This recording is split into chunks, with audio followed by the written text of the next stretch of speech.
Cool. I think we're going. Okay, cool. So me and Benedict are going to hop on. We wanted to talk about this discussion that we had in the Bridges of Meaning Clean Your Room channel. I'll let you go ahead and read it, and we can see where we want to start and where we want to go with it. Sure. So the initial question came from, I was looking at Orthodox practices in the Christian faith, and one of the practices is communing with the saints. And as a recent entrant into the Christian arena, that's something I'm unfamiliar with conceptually. So I asked the question, does anyone here commune with the saints? And what does that mean for you? So I hopped in. We've been talking a lot in some of the groups around here of not just consulting with the saints, but kind of consulting upwards. In California, well, it's not California, in kind of the new agey circles, what's going on is a lot of people are talking constantly about empathy. Here, let's stop and go back to video. Empathy. And it's always empathy downwards. It's always empathy towards like the ill-stricken, the people who need the most help. And there's definitely validity in that. But then the other side of that I've found is there seems to be something when you empathize with something that you become more like that thing you empathize with.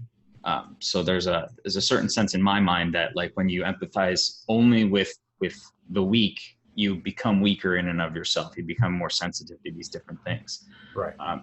Now bringing that back to saints, I see saints almost, my response was that I see saints like archetypical heroes. And when we commune with them, when we're consulting with them, when we're praying to them or something like that, what we're doing, I think, is we're trying to empathize with that heroic archetype. So that's not empathy downwards. That's empathy, I think, in a sense, upwards. So you're trying to find something better than what you currently are, even if it's a better version of yourself in some sense, and trying to like that's, to me, it's not a distinct practice from prayer when I think what people talk about when they talk about talking to God. And for anyone who's not familiar, I'm not a practicing anything. So this is just kind of my outside view of that. And That's interesting. I think the point on empathizing downward is like, in my mind is a better word for that pity. Which is kind of how I see a lot of the empathy. It's like a selective empathy, a selective extension of empathy, not just downward, but downward to certain classes of people. See a lot of that actually. And pity meaning what? Pity meaning? Well, I guess empathy would be.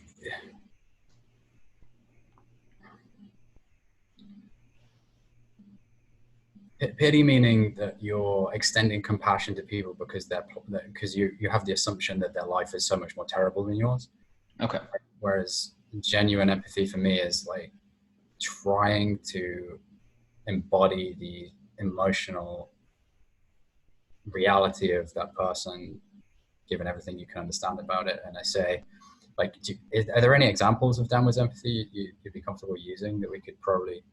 So I would say too that there's something there. There's something there between the distinction of sympathy and empathy, where pity could be a level of sympathy. I think pity carries that connotation of negative judgment as well. So pity kind of has that. You're lesser than me. I'm sympathetic to you, but it is your fault, or it's the universe's fault, but it's not my fault, kind of thing. Where I think empathy is like, Paul's been using this phrase a lot. It's like, there but for the grace of God go I. That's, I think, empathy. That's putting yourself into another person's shoes and basically saying, if you had their physical makeup, if you had their literal history, if you had their internalized brain makeup, that would be you. Right. And that's hard to run away from. But again, I think the difference between sympathy and empathy is, I think when you sympathize with somebody, you are kind of logically understanding their pain. You're logically understanding their shortcomings. When you empathize with somebody, you're embodying them, which is very, very valuable. If you want to help somebody, you have to understand what it is in their head, or, you know, their body, their whatever, their being, what it is in their mode of being, that they're not being able to solve the problem that you're seeing in them. So if you want to help them solve that problem, you have to get inside their head and solve that problem, or you have to get inside their head and then act in the way that you're imagining they would want you to act to help them solve that problem. Right. In the medical field, this is a very common thing. It's if doctors hold themselves to, or good doctors hold themselves to the standard of, if their patients don't follow their instructions, it's because they didn't give the instructions correctly. Right. So that's 100% responsibility there. Exactly. Right. Yeah. Yeah. That's something that's difficult for me. I have a very merciless, judgmental attitude that seems to be extended towards, funnily enough, it's extended towards people who share some of the same character defects or sins, or, you know, same as me. I find that really strange, how I'm more comfortable with extending empathy to the perceived other than I am someone who I perceive as being further back on my journey, making the mistakes that I've made. It's some weird thing. No, it's do you think it ends up being kind of a self-judgmental thing as well? Yeah, that's what it is. It's self-judgment, but it's being outsourced to to people who were where I was yesterday. Yeah. That's how dare you make that same mistake that I made and was upset with myself for making, and now that I've become enlightened, I haven't made that mistake in weeks. Right, exactly. And I think there's a sense of compassion in that. I could speak about it in a really negative way, but I think there's this there is desire sometimes for me to like be like, I've made this mistake already, like I don't want other people to get in trouble or like feel bad by making the same mistakes I've made. So I see it as this imperative for me to communicate these things to people, like I'm doing them a favor. But in that, it becomes this kind of holier than thou vibe. It doesn't work. People don't listen. And I think I've got some wrong assumptions about what happens to people when they make mistakes, because like I said, I have this kind of merciless edge. And I've recently realized, even last night, that my upbringing was kind of like that. Like if I made a mistake or things didn't go the way that they should have at home, it wasn't, it's okay. It was like, this is not okay. It was kind of the too orderly house kind of thing. Yeah, it was. Yeah. It was if someone else's specific standards for order weren't met, it was your fault, and you need to regulate yourself immediately. And if you aren't prepared to regulate yourself immediately, cease attempting. Yeah, there would be like passive aggression, and there'd be negative environmental factors imposed upon you in order to coerce you into doing that. So that's something I've inherited that I'm figuring out and trying to work through.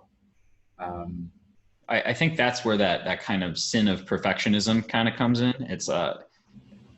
It's almost become a cliche at this point, because it's like one of those job interview questions. It's like, oh, what's your biggest flaw? I'm too much of a perfectionist. But no, perfectionism becomes very debilitating, because what it makes you do is it makes you afraid to try.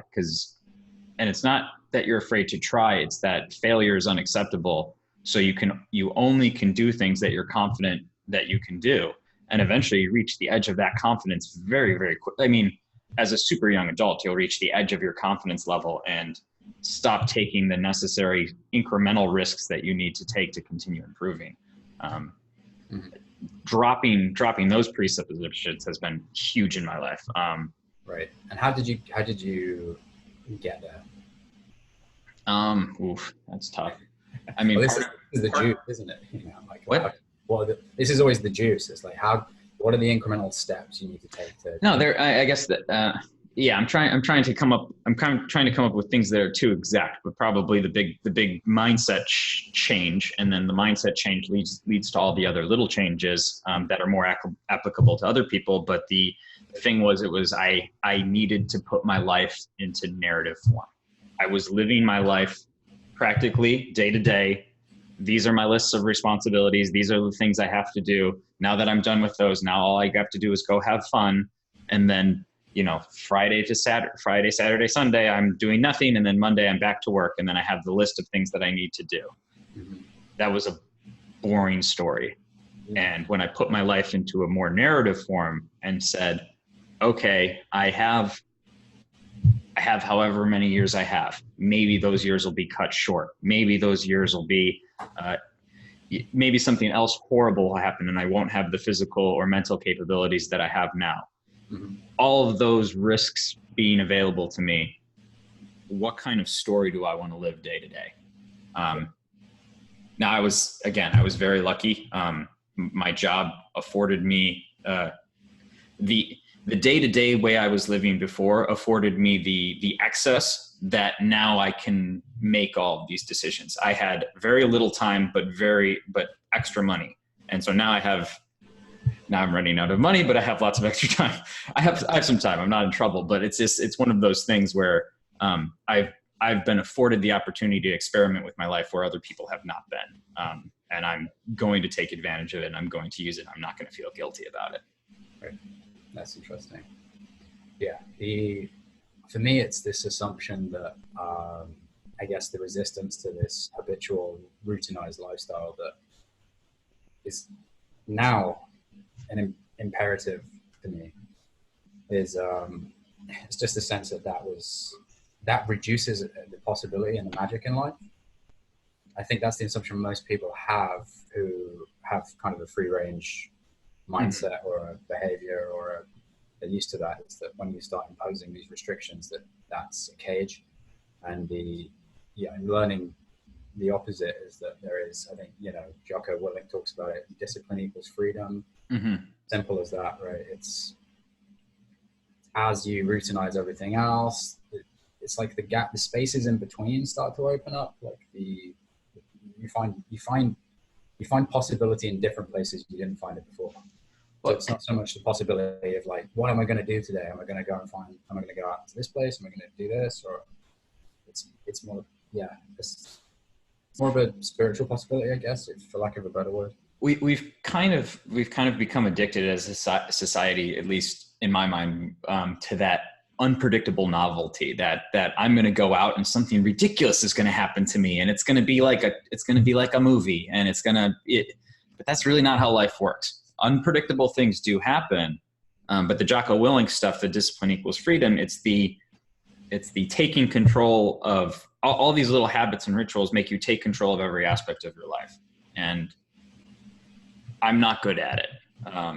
That's part of the little clip that we showed at the beginning. That's from the Bridges of Meaning server, Clean Your Room, which is like our sub server where we're working on habits and rituals and stuff like that. Anyone watching, you're welcome to join. It's been fun. But we're working on these little things in our own lives and challenges in our own lives to make us wake up faster in the morning, exercise more, meditate more. I think you're doing something with prayers. Go do yours. Tell everyone yours. Yeah, sure. So my initial challenge was to journal more, but I looked at what I wanted my ideal day to look like before lunchtime. And so that includes getting up around 5:30. Today it's more like 6:30. But immediately start with a big glass of water full of lemon juice and then guzzle that, and then prayer for about 15-20 minutes. So I've stepped into some of the practices in the Orthodox tradition because they're super appealing to me for a reason I don't feel the need to justify, which is good this time. But so I'm doing that, and that's quite interesting. So every day, there's new meaning being discovered in the prayer, and there's new, I don't want to use the word utility or value, but I'm getting something different out of it each time, let's say. And so there's that. Then there's body weight exercises and running straight away, where I use that time to put a podcast on. So I've been listening to Rachel Fulton Brown at the moment, who's super interesting. And then meditation when you get home, and journaling after that, then some like nonfiction reading, admin stuff, and then, you know, the main bulk of your work or creative work or whatever you want to do. And then, yeah, and then it's the evening, and then there's some rituals there too. But so evening prayer is a big part of that. Okay. Yeah. And that's, yeah, it's quite strange because yesterday was the first day we committed to like a fully routinized day. And by the end of the day, we were having these, Casey and I, my wife, we were having these incredible discussions about our, you know, our own minds and like how we entertain certain thoughts, and like we were using some of like Viveki's frameworks and language to kind of talk about these things. And so it's we haven't been able to do that before. So it's the habit and the ritual it's opened up this new cognitive space, if that makes sense. Because I haven't thought about this before, but what do you think about the term of like it's almost a journey of order? Journey of order. Yep. It's like we're used to the journeys of chaos, but now it's like a journey of can you order things in a way that's also a journey? And I'm not sure what the answer is. Right. It's like stepping stones almost. Mm-hmm. Or it's like a garden, a Zen garden is kind of the image that's coming to mind. Is like it's you have to go through the whole process of making the garden beautiful, the whole process of making the garden orderly, so that you can enjoy the garden, but B, that you can bring other people into your world, into your frame, and then your world makes sense to other people. Right. Yeah. Well, that rings a bell because Casey was reading a book recently called The Path, which is about, I think it's like a Taoist book exploring these kinds of things. And I think the way they Mencius, I'll get her in a second to describe it. She just left. I saw her behind you. I'm out of it. But the way it was described was that it's almost like an irrigation canal type thing. Okay. You need to do the groundwork, and then you let the water flows through, and it takes the course. And okay. So yeah, that's kind of the way we've been thinking about it too. That's funny. So we had these. I grew up in the Midwest, and we had a lot of. It was the area of the Midwest that didn't have lakes, so we had a lot of water parks. And so like the big thing that I loved doing was I loved digging. So we had these big giant sand things with the pumps, and so you could pump and you could fill up this like whole tub of water. And you would basically dig all these different irrigation canals, and then when you were all done, you opened up the floodgate that comes out and it fills up all the canals and stuff. And yeah, we used to do that on the beach. We used to do the same thing. You'd get these big, like kind of pools of water when the tide goes out, and then you dig like we would do elaborate sandcastles and then make a big moat. Oh yeah, let the water come in, and you know that was I'd sick a lot less back in those days. Somehow digging through dirty old dirt that 100 kids had already played in. Yeah. Always smelled a little off, but somehow I was still getting sick less. I don't even know what's going on. But okay, I guess to bring that all back. So now we're both kind of exploring these rituals. We're both, I'm assuming you brought up this question because you were thinking about the saints during prayer. Is that correct? Yeah. Well, there's this list that Sarah from the Discord service shared, which was 55 maxims of the Christian life from. Oh, I did not see that. I'll go catch up with that. Thomas Hopkins. Okay. Or I'm butchering it probably, but it's on there somewhere. And one of those is regularly commune with the saints. And okay. Like I'm getting familiar with trying to be contemporaneous, trying to cultivate contemporaneousness with Christ, and I'm getting familiar with speaking to personal, infinite God. But the communing with saints was something that was like, why would we communicate with saints? Are they deities? Are they holy? Are they, do they talk to us? What do each of them represent? How do you become a saint? How does one become a saint? How do you get canonized or beatified? So it was just I realized it was a new concept to me, even though I was familiar with sainthood as a concept. understand how to bridge that gap or use that in a way in my faith. So I thought I'd just check in and see if anyone else had experience with it. So what do you do when you get to your edge, when you get to a spot where you say, I could just quit, but there's that voice in your head that tells you to go a little bit further, to push a little bit harder, like to keep running, to keep your cool. Like you could lose your temper, but you're gonna stay calm in this situation. Do you have a conversation in your head when that happens? And if you do, who are you talking to? Right.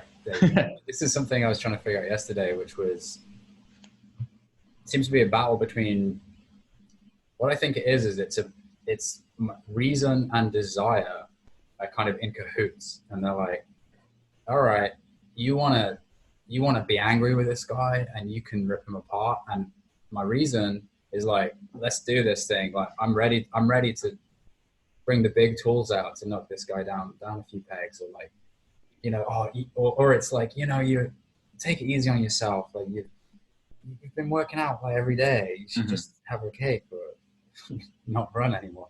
So it's like the desire and reason kind of get into bed together, and they're like, let's figure this out. And then it's almost this, when they start doing things that my heart or spirit or thymos doesn't want, that's where I get guilt. So it's paying attention to the different voice that's there. And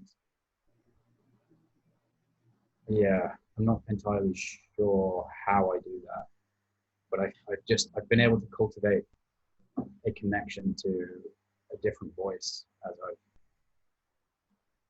grown, but I can't. But a different voice, but so now that's not voice. You anymore. Well, I mean, it's you, like, but it's not you. It's like this infinite extension of who I could be, basically. I think that's what I'm trying to hint at with the whole talking to the saints thing. So now it's not just you in your head. And I have also, I've talked about this in a few different areas. So I just had a thought about, like, astrology makes no sense to me. It's goofy. But the way which star sign are you? Sagittarius. So it's classic Sagittarius. No, we don't believe in star signs. But yeah. But so the point being is I kind of had this, like, this little mental experiment I did is like, why did they have these? Why? And they've lasted a very long time. I think they're Zoroastrian, they're ancient symbols, older than language, older than everything like that. And they are connected to the stars in that sense. So it's like, why did ancient people use this? That was a question I'd never asked before. Okay, now I asked that question. And the answer that I came up with was, they were realizing that people had all these different sections, like people are all very similar, especially when you're in a small tribe and it's all of your family, essentially. People are very, very similar, but there are differences in people of personalities that cluster separately. And then you have all these things like moon phases and silly stuff like that, which it all sounds ridiculous, but you realize that take a different cluster of personalities, give them a different cluster of time and situations, and throw those two things together, and some other thing will tend to happen. It's not absolute. So I guess the point of that being is that, like, it's not directly connected, but then these things are not only separated among individuals compared to other individuals, these things are separated inside your own head. Like there's the phrase of, like, when we killed the gods went inside us, or something like that. Like when it's the Greek gods were all viewed as, like, you're inhabiting the spirit of that god when you're angry, or when you're sad, or when you're smart, or when you're doing something else. So it's like there's all these separations of your own personality, and you have access to them. This is I'm sorry. I completely subscribe to this kind of notion that the Greek and Roman pantheons of gods are so I get operated. I guess for me, the idea of prayer or meditation is you start looking at these different aspects of your personality very, very closely and very, very honestly. So that's great. That's step one. Step two, or maybe it's not even steps, maybe it's just another silo of separate things, is you can create ideals inside your own mind and then start talking to those ideals, which is a bit schizophrenic, but it's also maybe very practical. Yeah. Sorry, I went for a while. What do you think of that? No, I think that sounds right, actually. But then at the same time, I guess can we go back to your initial response to my quote? Because there was something in that. I think it was the word construct is the word I had a little bit of uncertainty around. And I completely agree with you about this. 1 second, I gotta pull it up again. I don't know. No worries.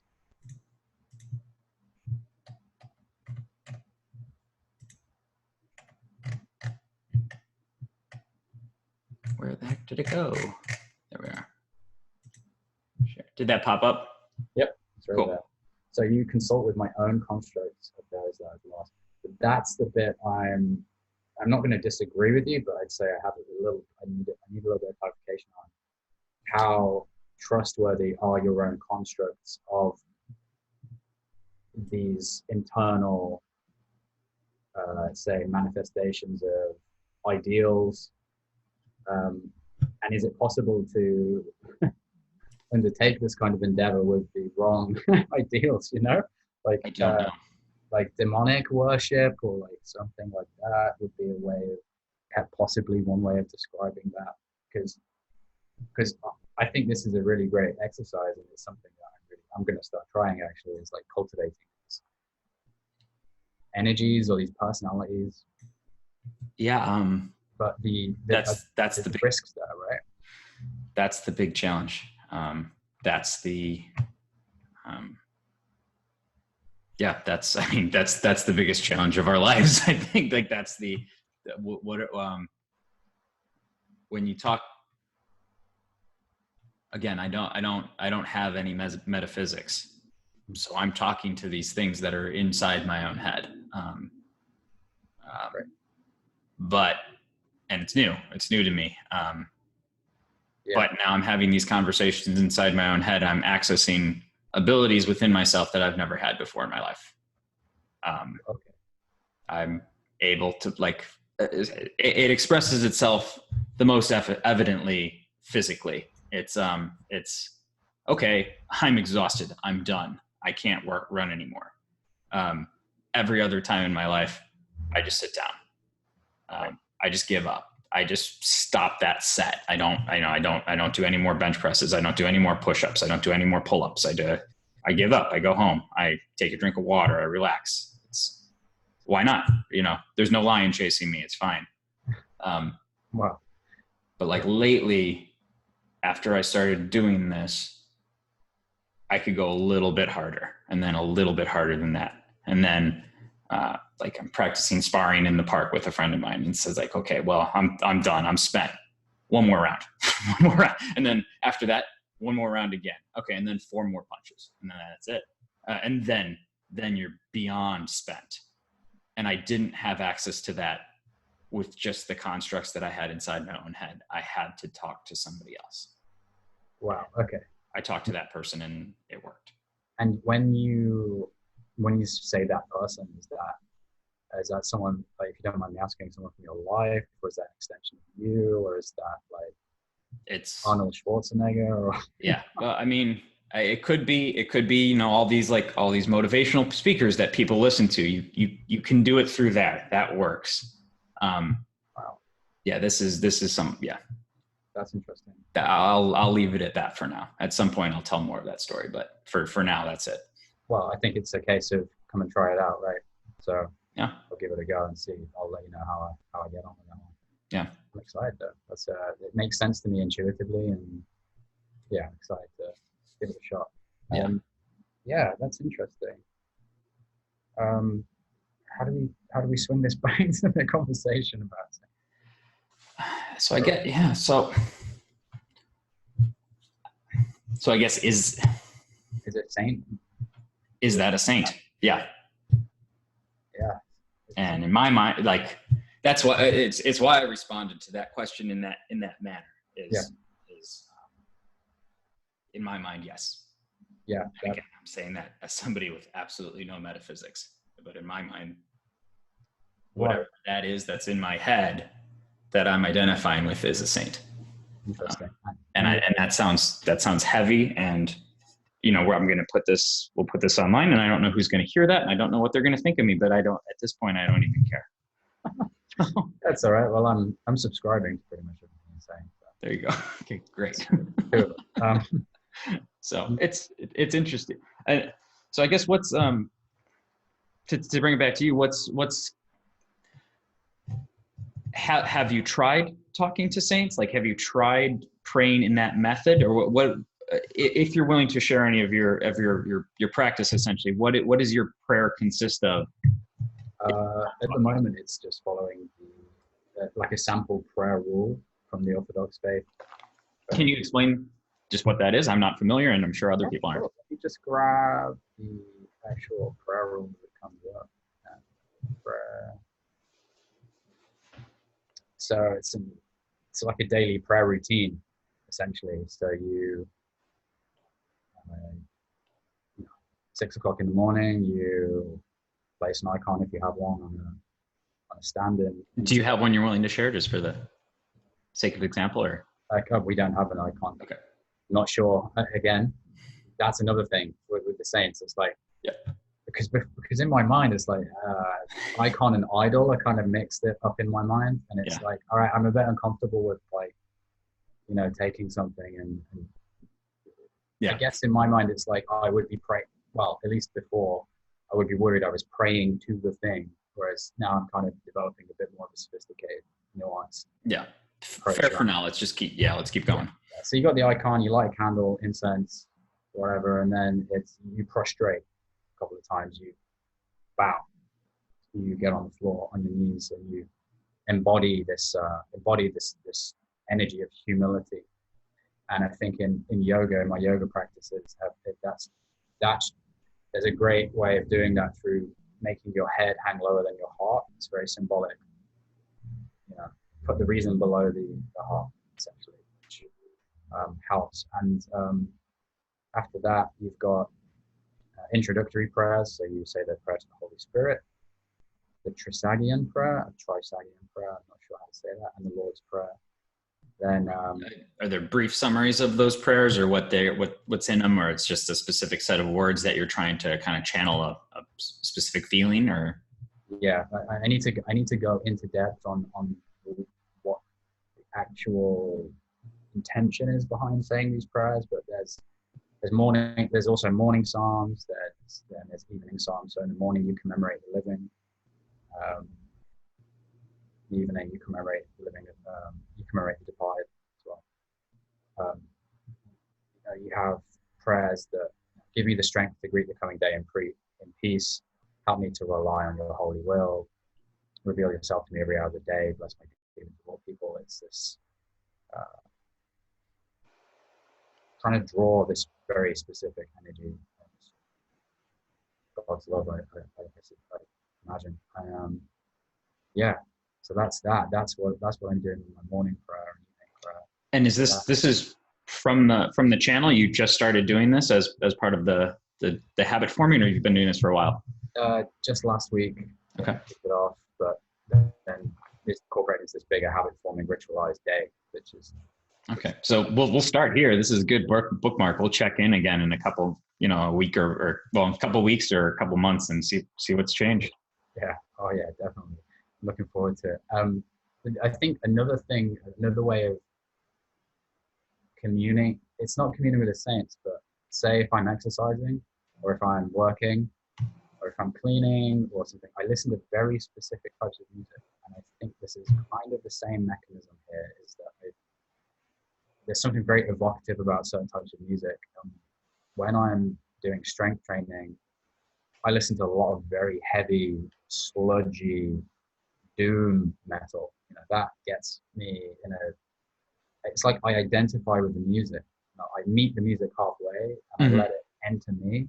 I let it invade me a little bit. And it kind of sounds like a bit occulty, esoteric, but it's you channel the energy in that music. Like there's a band from Sacramento called Death Grips, and they're super aggressive and like primal. It's like beast like. And I think being able to put that on and tap into that while I'm exercising takes me to a different place. And if I'm not listening to that music, I seem to have a different kind of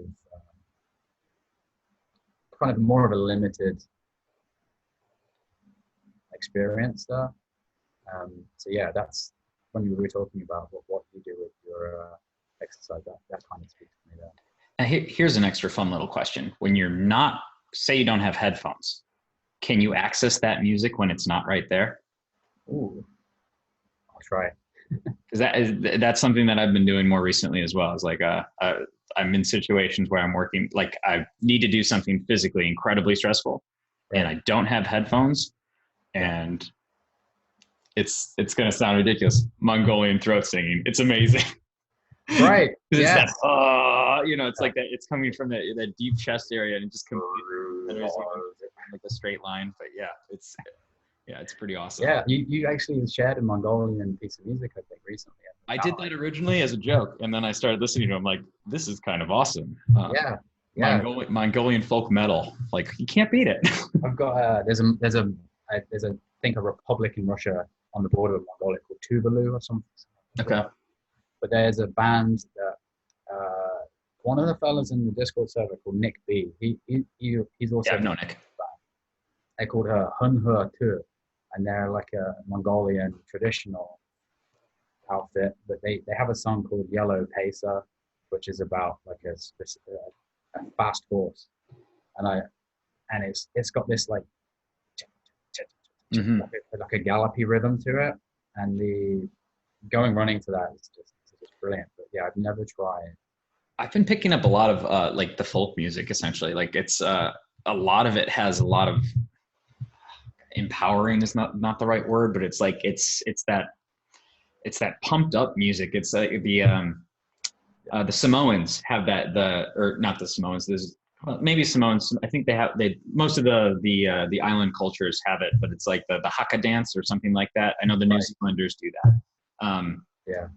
But it's it's that kind of it's very, very guttural, very from the base of the chest, and it's yelling, and it's like movements together, and it's just like kind of getting pumped up, and it's really accessing that human animal that I've been using that term a lot lately in different discussions. But it's like I'm trying to push outside of just that oh, I'm this, I'm good at math or something. It's like that was me, and that was like, okay, I'm good at that, I can do spreadsheets. It's like I want to go all the way down to I'm this beast of an animal, and I want to go all the way up to I'm this spiritual being that can connect with other humans and can connect with other ideas that are bigger and greater than myself and outside of myself. And that's being able to, unification of opposites like that is that's harmony. That's just a powerful harmony. I love that idea. And the whole thing ends up being music. It ends up being music start to finish. Right. And I had some insights last night about I love music and I love comedy. And I think this is a crazy thing to say, but I think God has made music so salient to me because it's the way, the need to pay attention to the different tones and the bass and all these different harmonies and stuff is like, that's the way I've been healing my psychology, is paying attention to the harmony of instruments that make up my. Yeah. There's no static state that's perfect. Like you can't just have one vibration of noise and stay in that single vibration, and that's the perfect vibration. It has to be a bunch of different notes and instruments and things, and they all have to work together, and that's what ends up being the beautiful, meaningful thing that you embody and that you enjoy. Exactly. That's it. And so there's a few things I think we can discuss here. Sure. Which is, you can take your pick here, and that's the meditative element in martial arts, mixed martial arts, specifically boxing, because that's an indigenous Western martial arts. I'm very interested in that. Then there's I guess this links Mike Tyson. Do you know Mike Yep. Tyson's music that he used to come out to? No, I didn't. Oh no, no, what did you do? This, just a single drone note, just boom, like you just come out, and people would. You can see. I'll send you a video of like one of his opponents who he wins the fight before he even gets in the ring. Oh yeah. There's just so much to explore there, which is great. And then mainly, I'd love to explore. I don't know if you've like looked into this, but I'm new to Christian philosophy and theology. I'm trying to really get my head around it. But the presence of the shadow, the Jungian shadow in Christianity, and whether modern, say, manifestations of Christianity or Christian circles really adequately address that side of men, especially, and whether there's a sense of realism around it. There's a big question I have because I think there's a lot of emphasis on pacifism in some circles.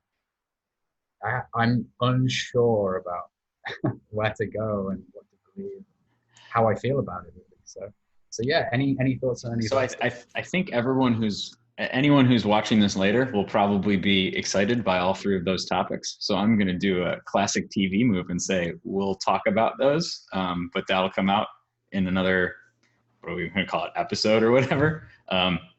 But yeah, so I'm gonna hit stop right now, and we're gonna end the recording on the meditation and prayer and sainthood, and we're gonna make another recording on some of these right now, and then you'll all get access to that later. So all right, let's do it. See you soon, everyone.